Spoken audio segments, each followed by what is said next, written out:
Good morning, Algebra 2 students. We're going to move on with more work with logarithms today. Today we're going to talk about something called the properties of logarithms, as it says at the top of your notes page here. These properties you're about to see are very useful in simplifying expressions or solving equations using logarithms, which we'll be doing toward the end of the chapter. So right now you're just going to be practicing using these properties to manipulate expressions using logs. So here we go. There's three properties on this page, and we're going to go through each of them, and your homework's going to be to practice using them. The first one here is called the product property. These are actually similar to some of the exponent properties that you learned earlier in the year. They're just the same ideas, but in log form. They maybe don't feel as intuitive, but hopefully you'll get used to them. But anyway, the product property, first of all, we're going to let m, b, and n be positive numbers, and we don't want b to be 0 because b is going to act as the base in these properties, and we want, you can't have a base of 1 with logs. And the positive part is logs are generally used only with positive numbers. So here we go. Product property says the log, in words, what it is the log of the product is the sum of the logs. I'll write that down over here. The log of a product is the sum of the logs. So one log, it feels like one log becomes 2. Here we have a log of a product, log of mn, equals the log of m plus the log of n. So the log of a product, that's the left side, is the sum of the logs, the sum of the separate logs of the product. I'm going to use this log here as an example. We know that log base 2 of 32 is the exponent you would raise 2 to get 32. So I'm just going to write here, we know this equals 5 because 2 to the 5th equals 32. But I'm going to show you that this log property up here holds if I break up 32 into 2 parts. So I can rewrite, I'm not going to do it in green though, I'm going to do it in pencil.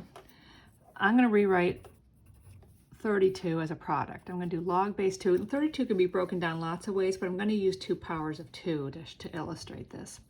So we're going to say it's 8 times 4.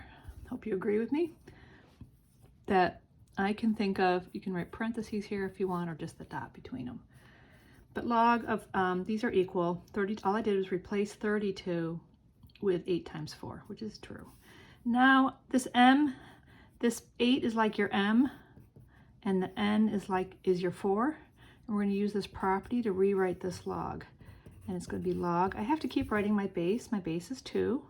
So we're talking about base 2 log here. It's log base 2 of 8 plus log base 2 of 4. Let's keep that separate.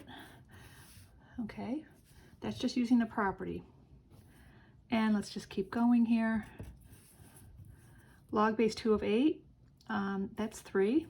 That's the power you would raise 2 to get 8. So this whole log, it can be replaced with 3. And log base 2 of 4 is 2, because that's the exponent you would raise 2 to get 4. And lo and behold, those equal 5, which is what we know this beginning log equals. Of course, if you had to evaluate log of 32, base 2 of 32, you would just say 5. I'm showing you how this property works, though. And it's really based on the product rule for exponents, but in log form. So that's how... this was what this means. You can, if you have a product sitting here inside a log, so you have log of a product, you can rewrite that as the 2 separate logs, same base, and in this case, you can evaluate both those logs and you get 5.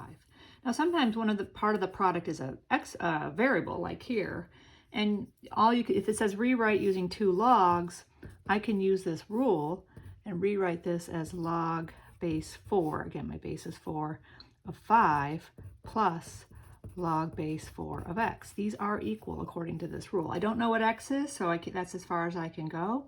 But when you're solving equations, sometimes you want to get the x kind of alone in a term. And this log base 4 or 5, you can actually, this is a number. There's no variable in this part. So now we just have the variable trapped in this log over here. Sometimes that's useful when you solve equations. So this property is used sometimes to kind of break up a log to get the variable part alone. So that's it. That's what this log equals. And the directions just said to rewrite it using 2 logs. So that's the product property. The next property is the quotient property. It's similar to the product property, and it's similar to the quotient rules in the exponent world. But anyway, it says log base b of m over n equals the log of m minus the log of n. So in the product case, we said the log of a product equals the sum of the logs. In the quotient case, the word version of this is the log of a quotient. The log of a quotient is or equals, I'm going to use the word equals this time, equals the difference of the logs. And the difference is calculated with the top log minus the bottom log. And this is using the subtraction rule in the exponent rules, where you subtract the exponent in the top minus the exponent in the bottom. Because remember, logs equal exponents. So let's use these 2 examples to illustrate this. Again, I've got log base 2 of 32. We know this equals 5, but I'm going to use this property correctly to show you that the property works and it will still equal 5. So we're going to break 32 into a quotient. There's lots of ways I can write 32 as a fraction, but I'm going to choose to use 64 over 2. That does equal 32, but now I've rewritten this way, and I'm going to break up this log using this rule and show you that we're still going to get the same answer we would get if we just evaluated this at the beginning. So according to this rule, the log of a quotient equals the difference of the logs. It's the log of the top of the fraction, and that's 64. That 64 is like my m, minus the log of the denominator, or the bottom, and that is a 2. So it's log of 64 minus log of 2. This is just using the rule correctly to go from the left side to the right side. And let's keep going here. Log base 2 of 64, that is 6. 2 to the 6 equals 64. Minus log base 2 of 2, that is 1, and that equals 5, which it should.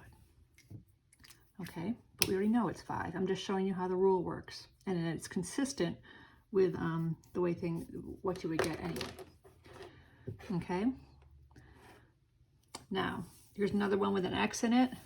So that we're going to use the log of this quotient rule correctly to break up this log into 2 separate logs using the quotient rule. So we're going to rewrite this into 2 logs, and it's the log of the difference of the logs. So log of a quotient equals the log of the difference. And my base is 4 here, so I'm going to keep writing that base in my logs. So we have log base 4 of 5 minus log base 4 of x. So we used a minus here because this is a quotient, versus a plus here because this was log of 5x. In both cases, my base is 4.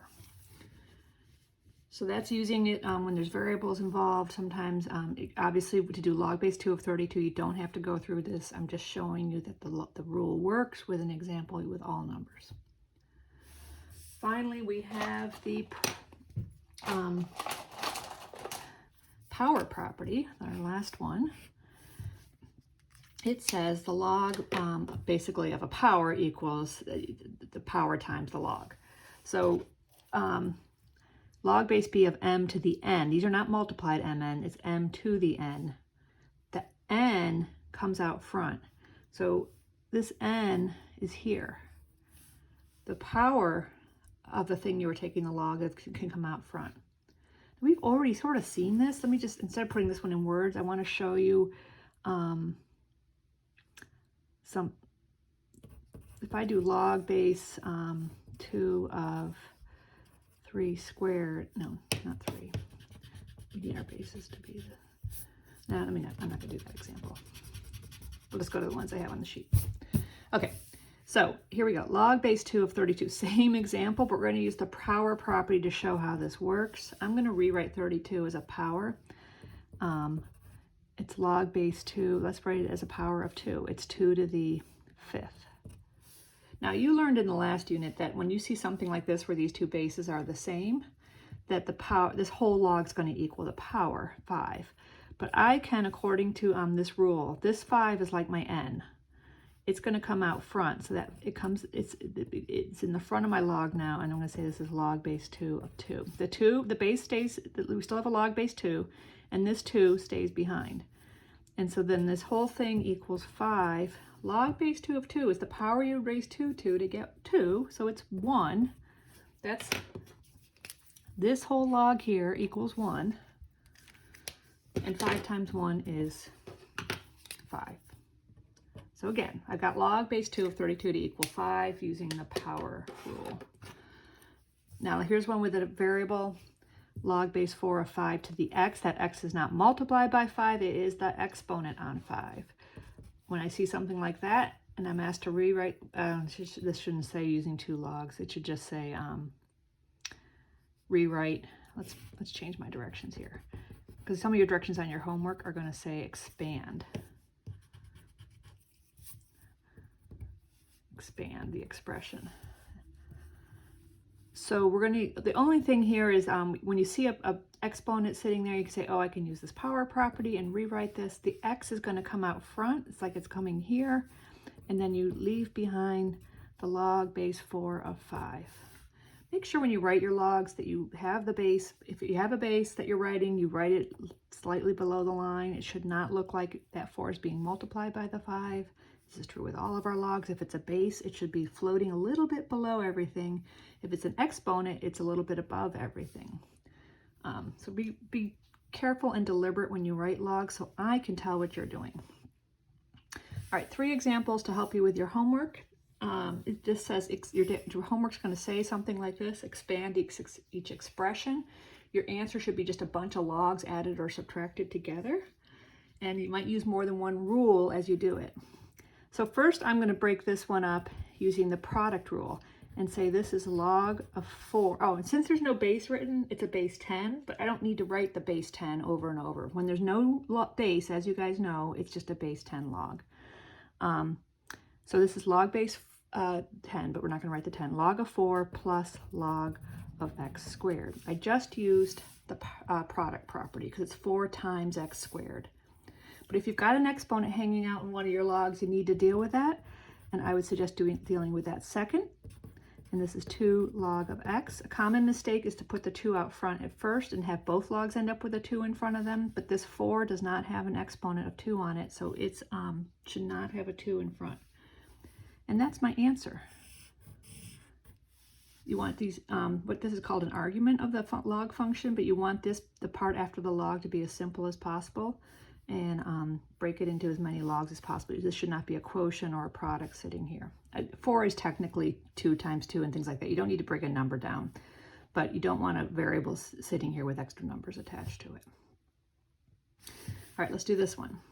This is a natural log. ln means log base e, but it's a shorthand to not write all that. So we're just going to write ln as we go through this. The quotient is the biggest divider here, so I'm going to start with the quotient and split it up over the quotient rule and say this is ln of 3x minus ln of 2. That's the numerator, is like my m in this rule, and my 2 is like the n, and I'm using the quotient rule. But the 3x here needs to be broken up, so we're going to rewrite the first log as log of 3 plus log of x, natural ln of 3 plus ln of x minus ln of 2 we're leaving alone, and that's my final answer. Okay, so last one is log base 5 of the square root of 3x. I don't like that square root because I don't see a square root rule here, but I'm going to rewrite this as log of 3x to the 1/2, because that's what I can think of. Square root can be written as a 1/2 power. Now I can use the power rule right away. And I'm going to use the power rule first here, whereas I didn't on this one, the first one, because that squared was only with the x. This 1/2 goes with the whole thing because 3x was under the square root. So I can write that as 1/2 log of 3x. That's pulling that 1/2 power out. And then I can, still got this 3x here, so I want to write that as log of 3 plus log of x. And you can leave your answer like that, or you can distribute this 1/2, and it's 1/2 log 3 plus 1/2 log x. Do not get tempted to, you can't put a half into a log as, this isn't 3 log of 3 halves. That would be actually violating the power rule. But don't get tempted to bring this number in front back into the log. We're trying to pull everything apart and make this as simple as possible. So that's the answer. I strongly encourage you to check your answers in the back of the book. These can be tricky the first few times you do them.